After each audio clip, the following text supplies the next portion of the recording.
Boa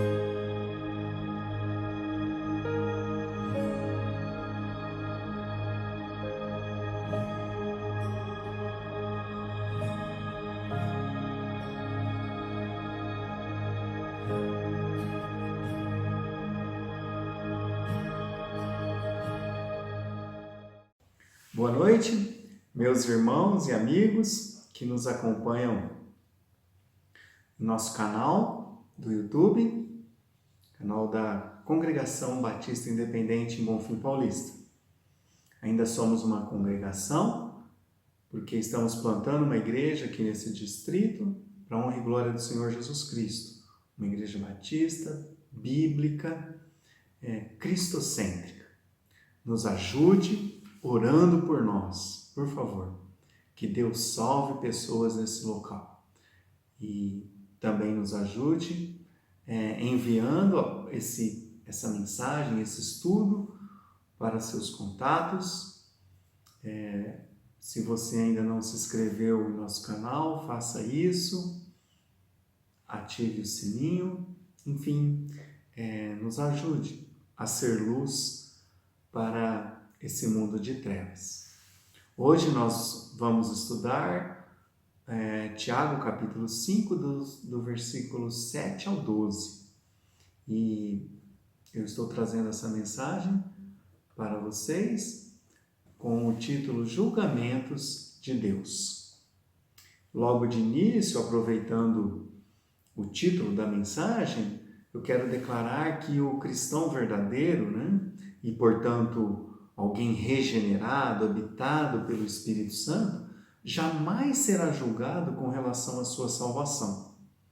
É o que a palavra de Deus nos ensina amplamente no Novo Testamento, E, por exemplo, Romanos capítulo 8, que eu cito para vocês aqui agora, os versículos 1, 33 e 34.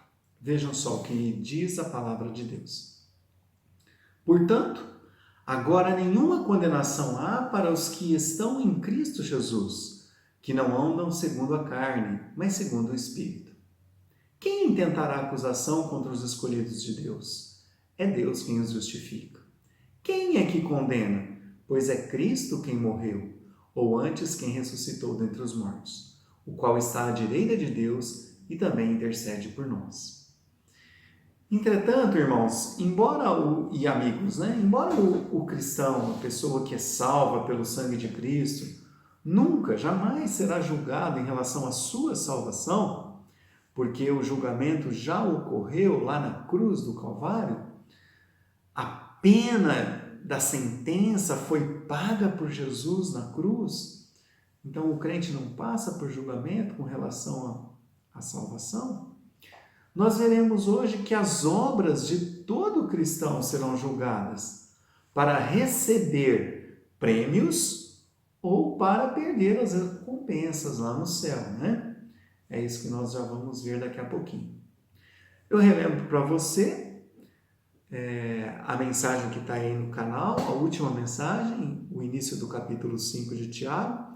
Nós aprendemos como acumular dinheiro, como ganhar dinheiro e como gastar dinheiro. É o assunto dos primeiros versículos do capítulo 5 de Tiago, e nós aprendemos que devemos honrar a Deus com o trato do nosso dinheiro, tanto em acumular como ganhar ou gastar.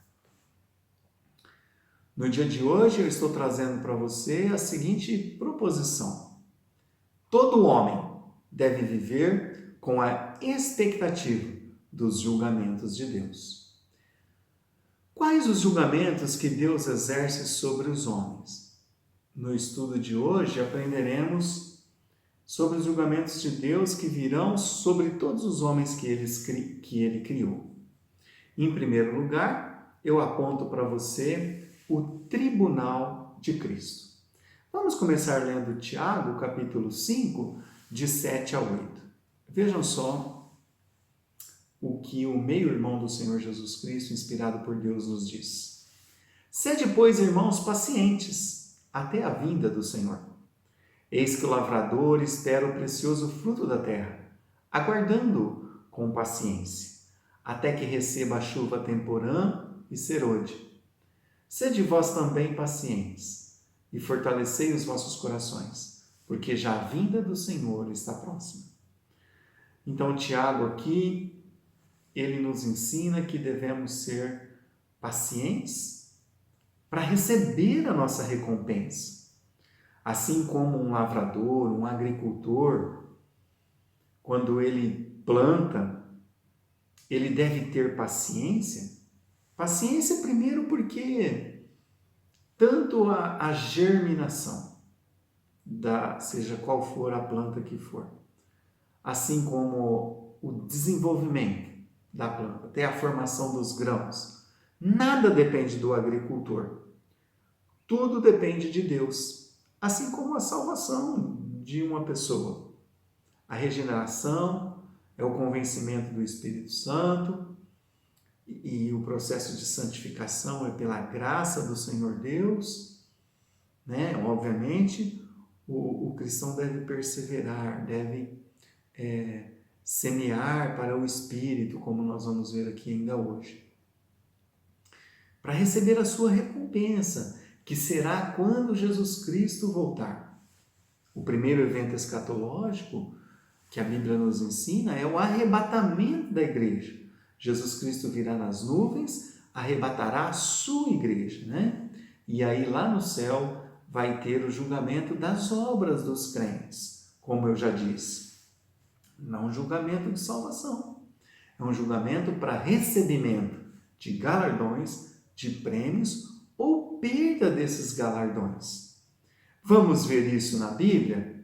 Eu vou passar aqui para vocês sobre o tribunal de Cristo, sobre esse julgamento, em 3 textos. Veja, em primeiro lugar, 2 Coríntios 5:10. Porque todos nós devemos comparecer ante o tribunal de Cristo, para que cada um receba segundo o que tiver feito, por meio do corpo, ou bem ou mal. Então aí está o julgamento do tribunal de Cristo, né? Julgamento das obras do crente. O apóstolo Paulo, ele explicou isso de uma maneira um pouco mais detalhada em 1 Coríntios 3, de 11 a 15. Eu leio para os irmãos. Porque ninguém pode pôr outro fundamento além do que já está posto, o qual é Jesus Cristo. E se alguém sobre este fundamento formar um edifício de ouro, prata, pedras preciosas, madeira, feno, palha, a obra de cada um se manifestará. Na verdade, o dia declarará, porque pelo fogo será descoberto, e o fogo provará qual seja a obra de cada um. Se a obra que alguém edificou nesta parte permanecer, esse receberá galardão. Se a obra de alguém se queimar, sofrerá detrimento, mas o tal será salvo. Olha só, enfatizo essa parte do versículo 15. Mas o tal será salvo, todavia como pelo fogo. Então veja, quando alguém é salvo, o Espírito Santo vem habitar na pessoa. E aí, por causa da nossa natureza terrena ainda, nós não somos transformados num agir místico do Espírito Santo em nossas vidas. Não, a santificação, o crescimento em piedade, a transformação à imagem e semelhança do Senhor Jesus Cristo, que ocorre em todo cristão, é progressiva, é de glória em glória, é aos poucos.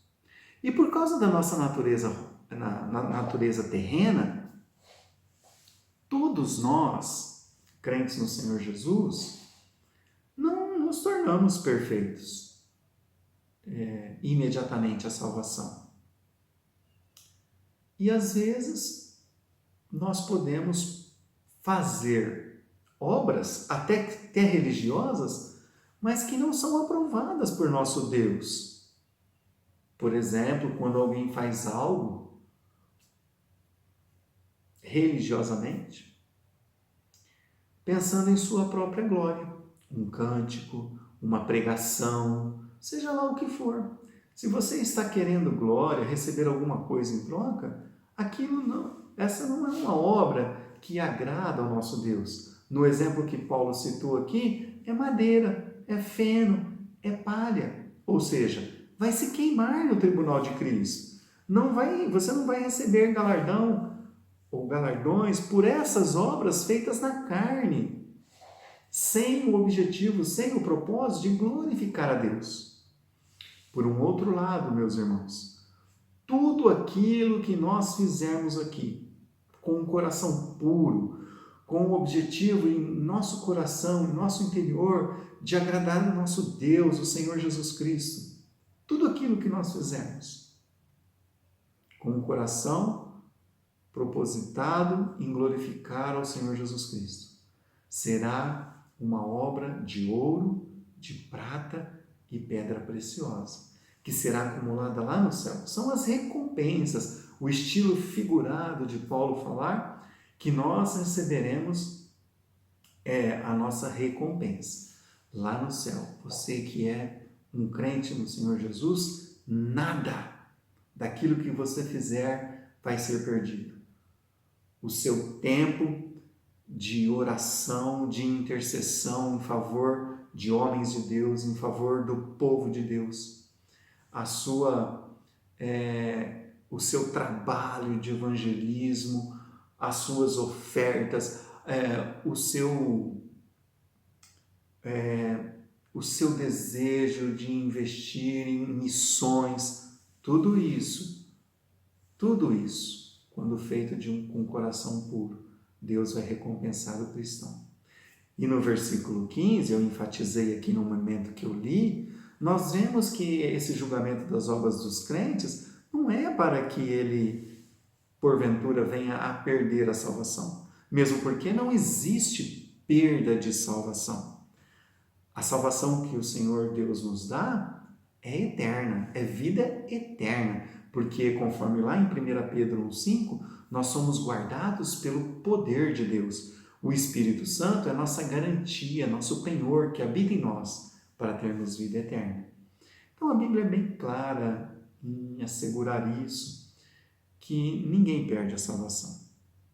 O crente que foi regenerado, ele tem vida eterna, porque ele é guardado pelo poder de Deus. O que muitas vezes nós ficamos confundidos é que pessoas podem ser até membros de uma boa igreja, da igreja terrena, da organização.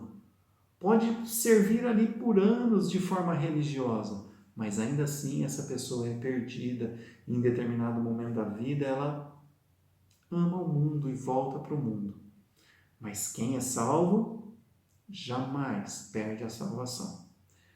Esse texto sobre o tribunal de Cristo, meus irmãos, Paulo também aborda sobre ele em Romanos, capítulo 14, de 10 a 12, que eu leio aqui para vocês. Mas tu, por que julgas teu irmão? Ou tu também, por que desprezas a teu irmão? Pois todos havemos de comparecer ante o tribunal de Cristo. Porque está escrito, como eu vivo, diz o Senhor, que todo joelho se dobrará a mim, e toda língua confessará a Deus, de maneira que cada um de nós dará conta de si mesmo a Deus. Então veja como é importante, crente no Senhor Jesus, como o apóstolo Paulo enfatiza aqui, cada um de nós, o apóstolo Paulo e os irmãos de Roma, da igreja em Roma, os salvos pelo sangue de Cristo, dará conta de si mesmo a Deus. Portanto, o ensinamento de Romanos 14 é que o crente não deve julgar os outros, mas ele deve olhar sempre e cuidar sempre de si próprio. Porque cada palavra, cada atitude, cada pensamento que nós temos nesta vida aqui, um dia nós daremos conta a Deus por tudo isso. Então, nesse primeiro julgamento das obras dos crentes aqui, o tribunal de Cristo, há uma decisão a ser feita para você que me ouve e já é um crente no Senhor Jesus. Eu honrarei a Jesus Cristo, meu único Senhor e suficiente Salvador. Faça isso. Faça isso e você, com certeza, estará acumulando tesouros para a vida eterna. Em segundo lugar, na data de hoje, eu quero apontar para você um outro julgamento que aqui para efeito didático da mensagem, né? Isso você não vai achar nos livros de teologia, mas é um título que eu dei para esse segundo ponto. São as provações em vida que cada cristão passa aqui. São 3 tipos de provações que eu quero apontar para você biblicamente, tá bom? A primeira delas, aqui mesmo em Tiago, de 9 a 11, são as provações para crescimento. Eu leio para vocês a palavra de Deus. Irmãos, não vos queixeis uns contra os outros, para que não sejais condenados. Eis que o juiz está à porta. Meus irmãos, tomai por exemplo a aflição e paciência os profetas que falaram em nome do Senhor. Eis que temos por bem-aventurados os que sofreram. Ouvistes qual foi a paciência de Jó, e vistes o fim que o Senhor lhe deu, porque o Senhor é muito misericordioso e piedoso. Então, em primeiro lugar aqui, Tiago mesmo já tratou das provações no capítulo 1. Eu quero lembrar para os irmãos que todos os crentes, eles vão passar por provas nesta vida. E isso não é como os teólogos da prosperidade apontam, porque há pecado na vida daquela pessoa, ou porque ele tomou decisão errada. Não, pelo contrário. O capítulo 1, né, é o exemplo que nós temos aqui, que Tiago nos dá. Nós vemos lá o testemunho de Deus sobre Jó, que ele era um homem justo, íntegro, um homem mais temente a Deus da sua geração. E nós sabemos a tremenda provação com que Jó passou, né?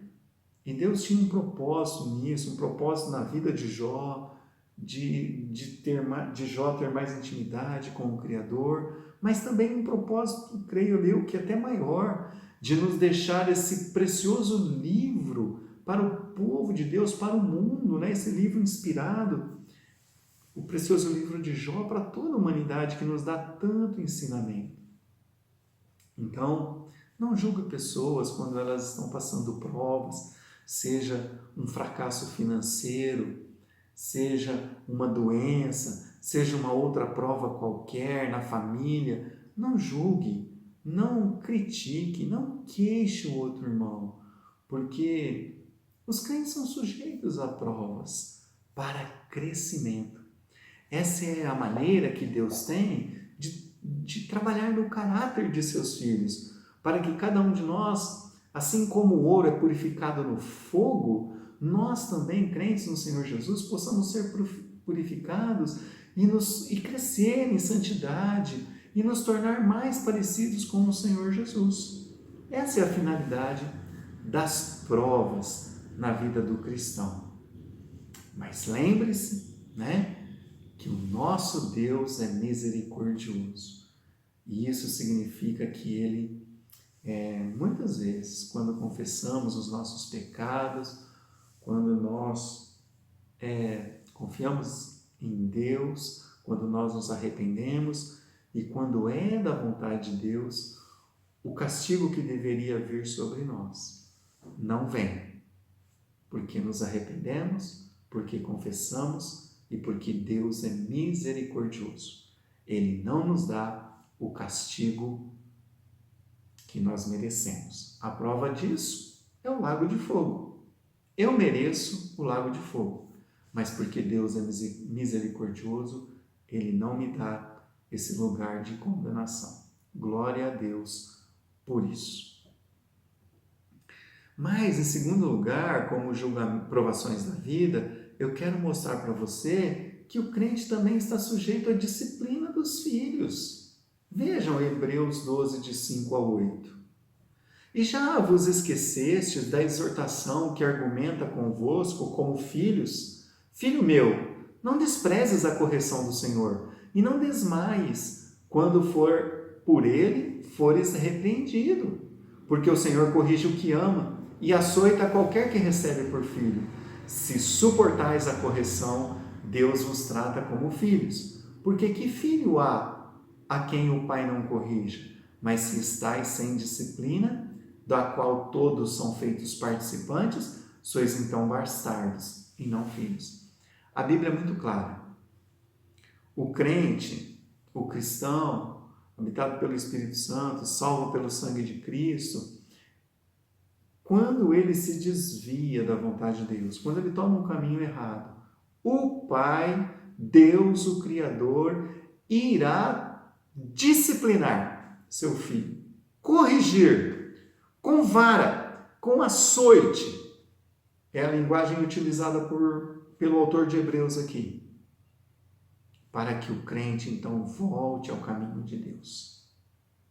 Mas sabe, meus irmãos, nós temos que temer muito o Senhor e honrar Ele, porque quando o crente é teimoso e permanece no pecado, Deus pode, segundo a vontade dele, corrigi-lo, até tirando o filho deste mundo e levando para a glória. Pastor André, isso é verdade? É verdade. Eu leio para você aquela passagem de 1 Coríntios 5:5, onde ali um crente estava praticando um incesto, estava tendo um caso de fornicação com a madrasta. Né? Vejam só o que Deus nos diz em 1 Coríntios 5:5. Seja este tal entregue a Satanás para a destruição da carne, para que o espírito seja salvo no dia do Senhor Jesus. Então, Deus pode disciplinar um filho que está com a dura cerviz, que está entristecendo o Espírito Santo, que não está cheio do Espírito Santo, que não está produzindo frutos do Espírito Santo, que está andando em pecado, para qual o crente deve andar em santidade. Deus pode corrigi-lo, e a correção pode chegar até um nível de morte física, mas salvação espiritual, como disse Paulo aqui, para que o espírito seja salvo. Então, crentes no Senhor Jesus, tema a Deus e ande em santidade, sem a qual ninguém verá o Senhor. Então, as provações em vida aqui, eu já disse, provações propriamente ditas, para o nosso crescimento. Eu já falei sobre a questão da disciplina, que só vem para crente, não vem para descrente. E em terceiro lugar, eu quero falar de um outro tipo de consequência aqui, que vem para todos os seres humanos, que é a semeadura e colheita, de Gálatas 6, 7 e 8. Vejam só o que o texto diz. Não erreis, Deus não se deixa escarnecer, porque tudo o que o homem semear, isso também ceifará. Porque o que semeia na sua carne, da carne ceifará corrupção, mas o que semeia no Espírito, do Espírito ceifará a vida eterna. Vejam como é sério, meus amados irmãos. E a aplicação aqui é para crente e descrente. Há uma lei de Deus. Tudo aquilo que plantarmos, nós vamos colher, nós seres humanos. Não tem como fugir dessa lei de Deus. E essa colheita, na maioria das vezes, na regra, é aqui neste mundo. Mas com certeza absoluta, a colheita final será na vida eterna, onde o justo juiz vai julgar plenamente. E olha como é grave. Se você semear para a carne, as concupiscências da carne, você vai colher corrupção. Mas se você semear no Espírito, vai colher vida eterna. Que coisa boa, né? Então, neste segundo julgamento aqui, nesse segundo tópico da minha mensagem, nós também temos uma decisão para fazer. E é obedecer a Jesus Cristo, o nosso único Senhor e suficiente Salvador. Uma obediência dedicada, um temor santo, uma reverência ao Senhor Jesus Cristo, né? Porque ama Jesus, obedece a Jesus. No estudo de hoje, nós já vimos o tribunal de Cristo, que será enfrentado para julgar todas as obras dos crentes, e acabamos de ver agora as provações em vida. Provações, disciplina e semeadura e colheita. Por último lugar, eu quero mostrar para você o texto, o julgamento do grande trono branco. Eu começo lendo Tiago capítulo 5, 12. Mas sobretudo, meus irmãos, não jureis nem pelo céu, nem pela terra, nem façais qualquer outro juramento, mas que a nossa palavra seja sim, sim, e não, não, para que não caiais em condenação. Eu quero destacar para você aqui, quando Tiago usa essa conjunção sobretudo, ele está destacando que o que ele vai falar agora é de grande importância. E não pense você, porque Tiago chamou aquela comunidade de meus irmãos, isso significa que ele estava escrevendo para todos ali na certeza absoluta que eles eram regenerados. Não, essa palavra irmão pode ter o contexto de pessoas de mesma origem, né? No caso aqui, os judeus. E a mentira, que é o que ele está ensinando aqui, né? Se você fala sim, que seja verdadeiro. Se é não, então é bom que seja não mesmo. Tiago está ensinando aqui a nós falarmos a verdade, sempre, e não com dupla intenção. Está entendendo? Porque os mentirosos serão condenados. Quem vive na prática do pecado constante, o apóstolo João diz isso, não é salvo pelo sangue de Cristo, né? Aquele que vive na prática do pecado. Então eu estou tratando aqui de pessoas que ainda não foram salvas. Elas também enfrentarão um julgamento e serão condenadas eternamente no lago de fogo. Eu leio para você Apocalipse 20, de 11 a 15. E vi um grande trono branco, e o que estava sentado sobre ele, de cuja presença fugiu a terra e o céu, e não se achou lugar para eles. E vi os mortos, grandes e pequenos, que estavam diante de Deus, e abriram-se os livros, e abriu-se outro livro, que é o da vida, e os mortos foram julgados pelas coisas que estavam escritas nos livros, segundo as suas obras. E deu o mar os mortos que nele havia, e a morte e o inferno deram os mortos que neles havia, e foram julgados, cada um segundo as suas obras. E a morte e o inferno foram lançados no lago de fogo. Esta é a segunda morte. E aquele que não foi achado escrito no livro da vida foi lançado no lago de fogo. Toda pessoa, rica ou pobre, que estiver no grande julgamento, do grande trono branco, como réu, será condenada.